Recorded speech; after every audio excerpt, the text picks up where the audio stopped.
What if I told you there was a secret to your spiritual growth that most modern Christians have never figured out? What if I told you there was a catalyst for your growth in grace that, if you failed to utilize it, would keep you from reaching full maturity in your Christian walk? What if I told you that if you did not know this secret, you would never come to a full knowledge of God? What could I possibly be talking about? What's the secret? Part 1. The Body Principle. The Apostle Paul tells us plainly that the secret is your life in the church. I call it the Body Principle. The principle is as follows. Christ ordained that our highest spiritual growth will happen through our participation in His body, the church.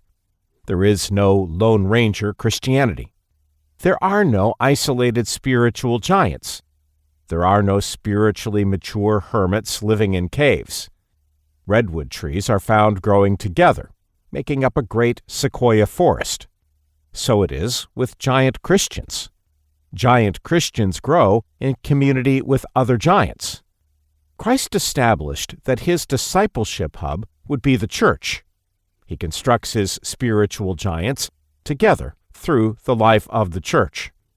Paul says in Ephesians chapter 4, verses 13 through 14, that Christ will build up the body until we all attain to the unity of the faith and of the knowledge of the Son of God, to mature manhood, to the measure of the stature of the fullness of Christ, so that we may no longer be children, tossed to and fro by the waves and carried about by every wind of doctrine, by human cunning, by craftiness in deceitful schemes. Notice in these verses Paul's emphasis on maturity. He describes the Christian life as a progression in which we grow from spiritual babies in Christ into mature manhood. The original word for mature is teleos, and it means to reach a state of being perfected or fully grown. It is the idea of growing into completeness as fully grown Christian disciples. Paul uses the same word in 1 Corinthians chapter 14, verse 20, when he says, "Brothers, do not be children in your thinking.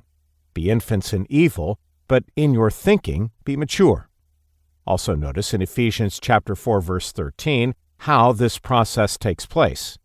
It is until we all attain to the unity of the faith and the knowledge of the Son of God to mature manhood.